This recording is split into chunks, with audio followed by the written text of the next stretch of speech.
Howard Beck is the man who tweeted out the news last night that Jeff Hornacek is going to be the next coach of the New York Knicks. Howard, how are you? Doing great, Rich. How are you, man? I'm doing fine. So has he signed on the dotted line yet? Because the Knicks are saying there's no there yet. Yeah, it's not there yet. There's no contract yet. But as folks told me last night, as I've reported, and it's up on our site on Bleacher Report right now, people all around this deal are saying there will be a deal. The contract is not there yet, but Hornacek wants to coach the Knicks. The Knicks want Hornacek to coach the Knicks. And, the indications I'm getting from people is that, this is, I don't want to say it's a formality, but everybody expects this is going to get done. Well, he's the guy they want. I understand that a coach that got bounced after being 14-35 this season in Phoenix wants a second chance and will take the opportunity to get that second chance. I understand that one with Hornacek. Where do the Knicks' interest in him come from, Howard? This one's completely out of left field, to use the baseball analogy. Well, first of all, just on Hornacek's record, because I think people have gotten a bad impression of him. Remember, his first season in Phoenix, that team, they had made a bunch of moves in the offseason. Everybody thought they were tanking. That was going to be the Wiggins, Jabari Parker draft year. And so they were lumped in with Philadelphia. People were even actually asking, who's going to have the worst season, Philadelphia or Phoenix? And people have short memories, so we've all forgotten. But that was truly the case. And they ended up winning 48 games that year in Hornacek's rookie season as head coach. He got that Dragic-Bledsoe backcourt clicking. They got, Channing Frye was phenomenal that year for them. And they had just this nice, interesting young group where the chemistry just came together. And Hornacek, at that time, got a ton of the credit, I think earned credit for forging that group. He was runner-up for Coach of the Year. And then after the season, they decide to let Channing Frye walk. They sign Isaiah Thomas. They create this just muddy situation in the backcourt with 3-point guards who all needed the ball. Everything goes south. The chemistry gets sour. Then they trade Isaiah Thomas and they trade Goran Dragic. They keep Bledsoe. Bledsoe gets hurt again. They acquire Brandon Knight. They trade Marcus Morris and piss off Markieff Morris. Then they had to deal with that. So, things unraveled quickly, but I don't think that was the fault of the coaching staff. That was about what the front office did. And Hornacek paid the price, and they fired him amid, a ton of injuries at the time back in February. So most people think he's a really bright coaching mind who has a good future, and I don't think it should be any shock that anybody wanted to hire him, including the Knicks. Now, where it's a surprise is everybody thought Phil Jackson was going to lock in on one of his own guys, and there aren't that many of them, of course, as we've discussed. And Kurt Rambis seemed like the likely person because he's triangle fluent, and he's worked with Phil and their friends, and they've been together a long time. But I think Phil Jackson went into this with a more open mind than people suspected, and Hornacek is somebody that, as I'm told, he really clicked with intellectually, that he saw in Hornacek a guy who would run, quote-unquote, system basketball, not necessarily the triangle per se, but a system that emphasizes some of the same things as a triangle, ball and player movement, and reading and reacting, not calling everything from the sideline. And there was an intellectual meeting of the minds there, and he was impressed with it. Howard Beck of Bleacher Report joining me here on the Rich Eisen Show. So where does Carmelo fit into all of this? Same place he always did. I think that as long as he's there and as long as he's happy, and I don't think there's anything in the Hornacek hiring that should make Carmelo unhappy. I think that, those two will then have to meet and discuss what the vision is and where this is all heading. Carmelo may welcome this. I think, to his credit, I think Carmelo Anthony did a great job of adapting to the triangle offense and had his best season in terms of all-around team play. His assists were a career high this past season. I really think he made a great effort to adapt, to make quick decisions with the ball, to be a better overall teammate.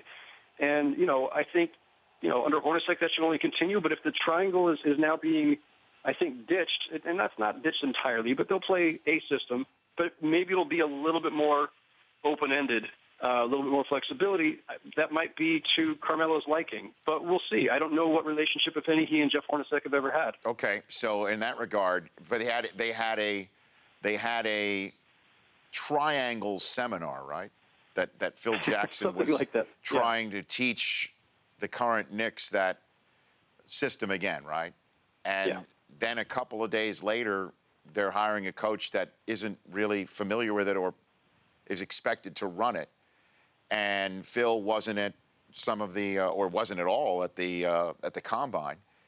There's a lot of talk about dysfunction about this team. And from what I'm reading in between the lines of you're saying that he's actually more open-minded about the triangle than other people believe, that Hornacek is a good coach from a couple of years ago, may actually be a good fit here for the Knicks, that this isn't as dysfunctional as many people in New York are making it out to be. Is that a fair reading of what you are saying, Howard?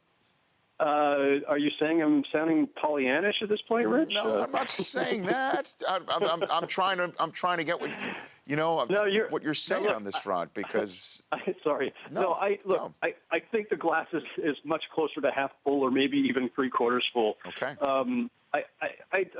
Look, I've been in this market for 12 years now. I understand New York. Everything is a big freak out. But I don't want to say I understand Phil Jackson because that's a reach for anybody to say that. But I was around him for 5 years in L.A. covering the beat, covering the Lakers. I know him, I think, well enough. I'm more confident in what he has done to date and is trying to do than I think a lot of other folks are.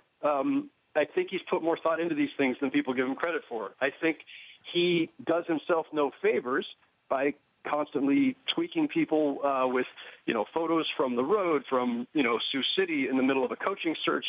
No, he wasn't in the gym at the combine, but the Knicks had like a half dozen people in there, including Clarence Gaines, who is, a longtime Phil Jackson confidant, worked with him in Chicago. He is Phil's eyes and ears. He's the one who made the recommendation on Kristaps Porzingis.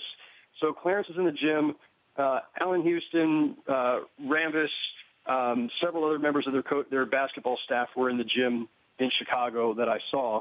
And Phil did go in and out of Chicago because that's, I believe, where they interviewed Vogel and Steve Mills as well. So it's not as if they've ignored the whole scene. It's just, they've had multiple things going on, coaching search and the scouting. Also, they don't have a first-round pick. Now, you still got to be briefed or well-versed on the draft. Sure. But they don't have a pick, which, of course, was traded away by a previous administration. A.K.A. Isaiah Thomas. All right, Howard, thank you. Before I let you go, though, your piece on Joey Crawford on Bleacher Report, another stellar job by you. I guess, would you call him misunderstood?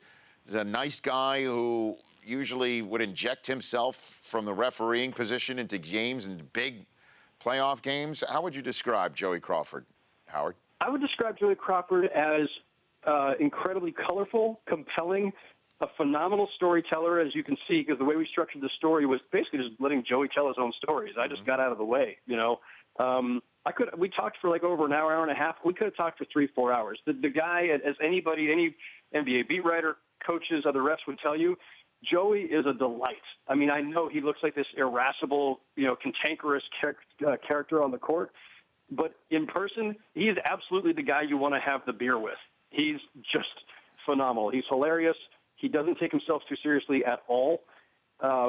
He's just a lot of fun to be around. I know it's hard for fans to grasp because all they can remember are the times that they, viewed him as screwing their team or whatever. But he's a lot of fun. I think the NBA misses him. And he needed to take anger management classes, or he did take anger management classes after that run-in with Duncan? Yeah, he did. And there were some other incidents in his past that he cited as well that kind of led him in that direction where he realized at various junctures, man, I've got a problem. He realized that. He came to that on his own. And, I think with some outside, some mentors who also were influential in, making sure he was aware of that. But he's he's a reflective guy in that regard. And it's something that, again, I don't think people realize that the things that they see in him that they think are negatives, he saw those things in himself too, and he knew he had to course correct. Okay. Howard, thanks very much. Appreciate the time, as always. Appreciate it.